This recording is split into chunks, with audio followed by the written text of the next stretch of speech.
melaksanakan pekerjaan pemberdayaan masyarakat selama ini di tahun 2023 kemarin. Di pemberdayaan ini ada 3 tahapan, Pak. Siap. Jadi tahun pertama itu aksi reforma kategori 2 yang layanannya berjumlah 400 KK sudah terlaksana, ada di 3 desa. Nah, terus yang kelembagaan itu hanya 1 desa.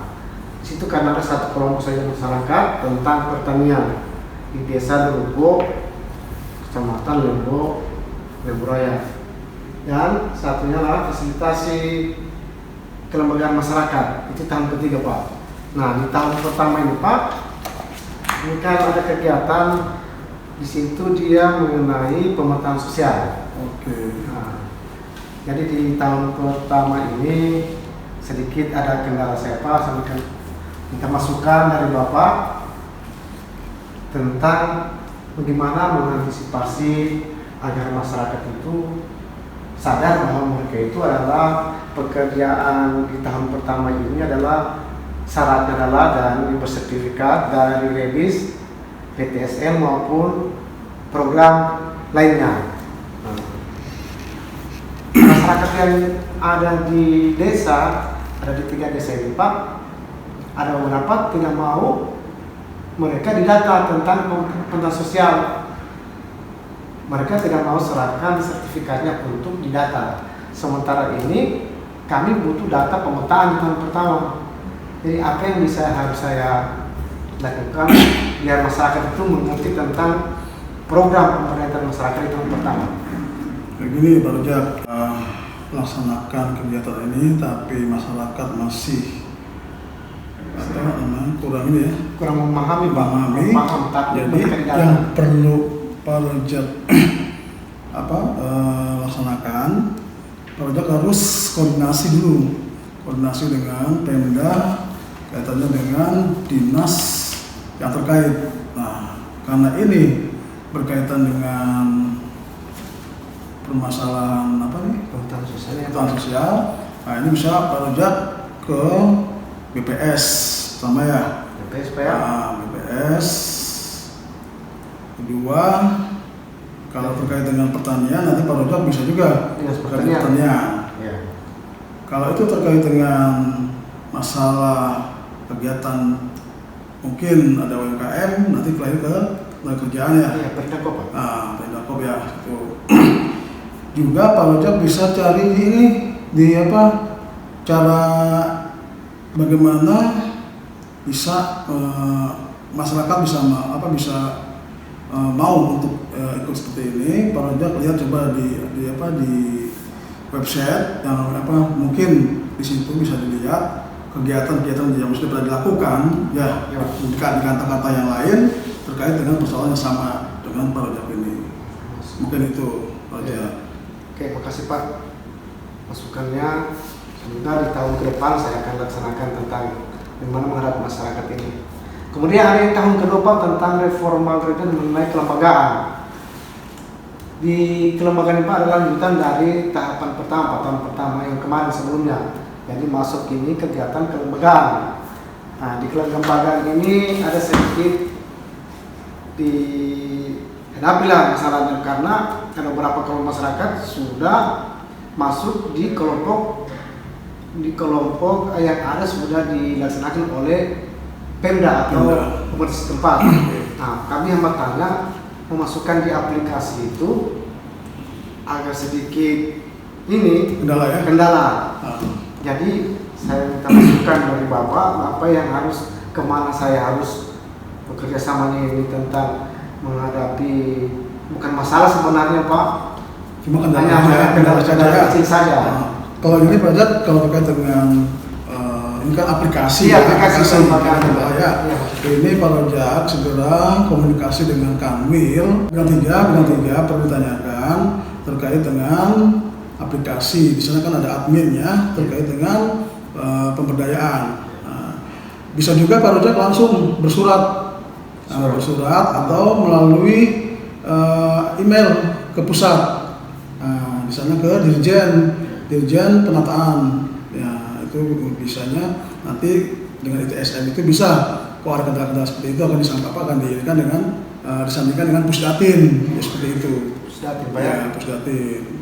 Nanti Pak Rojak akan bisa melakukan cek sendiri setelah menyurati maupun bertanya ke Kanwil itu. Oke, itu Pak Rojak ya. Ya, terus ada yang satu lagi Pak. Apa lagi? Ini tahun ketiga lanjutan dari tahun 123, dia adalah mengenai fasilitasi.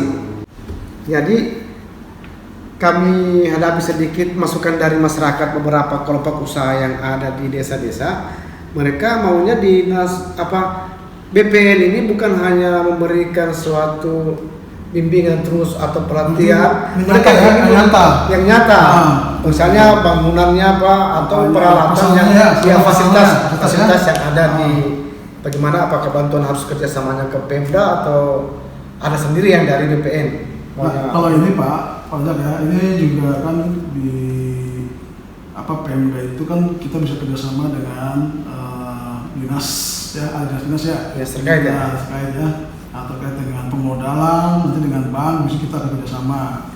Bisa juga nanti dengan untuk prasarana dan sarananya itu kita bisa minta bersurat ke Pemda, ke Bupati mungkin nanti Bupati akan menunjuk beberapa dinas untuk membantu kita untuk bisa menyediakan apa yang diperlukan oleh masyarakat untuk kegiatan ketiga ini saja ya. Iya Pak, ketiga ini. Jadi masyarakat bisa terpenuhi semua yang mereka inginkan itu dengan supaya bisa ada kegiatan nyata, bukan hanya BPN data-data top, tapi untuk kegiatan selanjutnya juga perlu dipikirkan.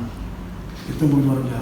Ya. Terus satu lagi Pak, maksudnya ini Pak, kemarin ada kan pemahaman narasumber di tahun ketiga ini bahwa kita yang dari BPN yang memberikan bantuan berupa fisik, mereka maunya dari BPN adalah semacam juga sarana dibantu kesan. Saya bilang, tapi dalam itu sudah saya jawab, kami dari BPN hanya menyediakan memfasilitasi program yang ada dari pusat.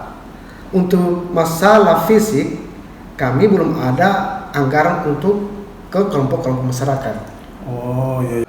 Lanjutan daripada kegiatan pemberdayaan. Iya. Mungkin kita bisa koordinasi dengan Kanwil untuk bisa bersurat ke pusat untuk adanya fisiknya bisa diadakan juga. Iya. Bukan hanya pemberian gitu ya. Terus ya. Jadi ini perlu disampaikan, nanti kita bersurat aja ya. Kalau sudah bersurat, caranya bersurat nanti ke Kanwil, nanti Kanwil bisa bersurat ke pusat. Nanti boleh ya. Ya Pak, terima kasih Pak. Oke, terima kasih.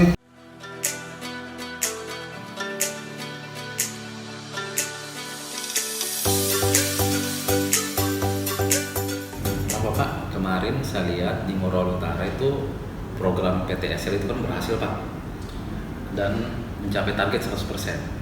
Kiat-kiatnya itu Pak atau strateginya sehingga mencapai target 100% itu dan percepatannya seperti apa? Dan ada beberapa desa itu Pak, K3-nya itu bisa terrealisasi sehingga menjadi sertifikasi, padahal sebelum-sebelumnya itu belum mencapai target Pak terkait K3 itu.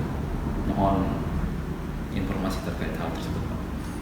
Ini maksudnya ya, kenapa kita bisa sukses kemarin 2023 ya? Karena saya mencoba menerapkan apa yang saya dapat di kantor sebelum saya bertugas di Morowali Utara. Saya kan bertugas di Kabupaten Gresik, ya alhamdulillah Kabupaten Gresik bisa menjadi juara 1 tingkat nasional untuk PTSL-nya.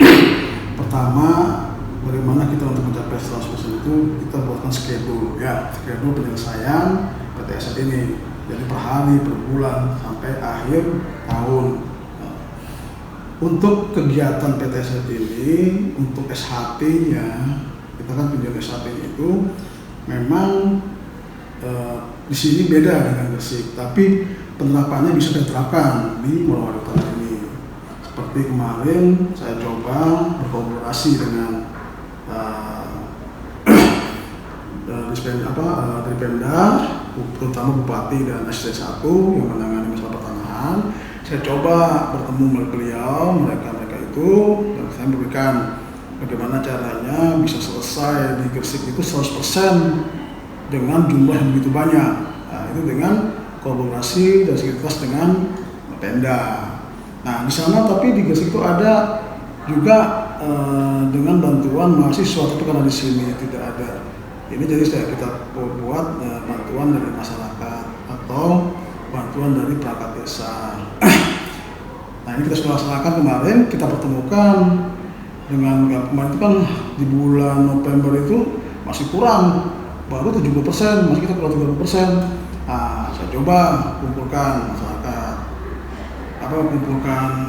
masyarakat dengan tokoh-tokoh masyarakat dibantu oleh bupati dan dari kecamatan yang tadinya tidak bisa, mereka tidak terkait dengan adanya batas yang belum diselesaikan, dengan adanya kekurangan kelengkapan, tapi setelah turun kita bersama-sama berkolaborasi sehingga bisa menyelesaikan itu. Nah, terkait dengan K33 tadi, saya mencoba juga kan di samping ada yang langsung juga ada yang K33 terkait dengan ini kan tinggal kerjakan pemeriksaan tanah, pengumuman, penyelesaian. Nah, caranya itu kemarin saya sudah mencoba kan dengan datangi desa dengan membawa peta K33 dan data K3 sehingga kita bisa langsung memaparkan di balai desa itu dengan memanggil pemohon atau perangkat di dusun-dusun itu atau RW itu. Jadi ditunjukkan bahwa nama si A dipaparkan, ini posisi di sebelah barat, apa benar? Oh iya betul. Nah, itu bisa langsung kita dapat masukan. Nah, itu mempermudah perangkat desa untuk oh iya si A di sini tidak ada masalah bisa ikut. Oh si B di sini masih ada masalah tidak ikut. Jadi kemarin target-target itu bisa terselesaikan K33. Nah, sebelumnya kan amburadul K33 itu tidak bisa diselesaikan. Nah, itulah makanya kemarin itu kita sukses di K33 itu bisa banyak yang ikut di K33 itu. Sehingga kita bisa menambah berapa desa itu dari 23 desa jadinya. Tapi kita bisa menyelesaikan K33 dan K33 yang bermasalah tidak kita selesaikan karena itu ada permasalahan. Disitulah enaknya dengan pola pemaparan dari kita selaku satgas, baik satgas dari fisik maupun dari yuridis itu. Jadi kemarin itu 2023 kita bisa 100%. Ini pola ini saya terapkan kemarin itu dengan pola dari Gresik. Saya coba di Gresik kita pola seperti itu. K33 kita paparkan di balai desa. Tadi ketahuan, oh betul bahwa di sini ada bidangan yang bisa disertifikatkan, di sini ada bidangan yang tidak bisa disertifikatkan, gitu Mas. Ya, jadi itu aja yang perlu diterapkan untuk PTSA 2024. Polanya seperti itu nanti. Jadi kita bersinergitas dan berkolaborasi dengan Pemda, itu ya. Kesimpulannya mungkin sinergitas betul. Antar instansi Pak. Ya betul. Yang dimana mungkin sebelumnya kurang ada sinergitas antara instansi dengan pakakan adakan sinergitas dengan instansi pemerintah, padahal pada saat bulan November itu kan baru 70%. Nah itulah kita November ke Desember itu dalam waktu 1 bulan lebih itu Bapak sudah bisa menaikkan tingkatan SHT menjadi 70 menjadi 100%. Nah, itu merupakan suatu prestasi yang membanggakan Pak. Apalagi karena itu pola-pola yang pernah saya terapkan di Gresik waktu itu waktu saya jadi pejabat pengawas. Nah, ini saya terapkan di Morowali Utara ini. Itu Pak juga. Ya, terima kasih. Oke. Terima kasih.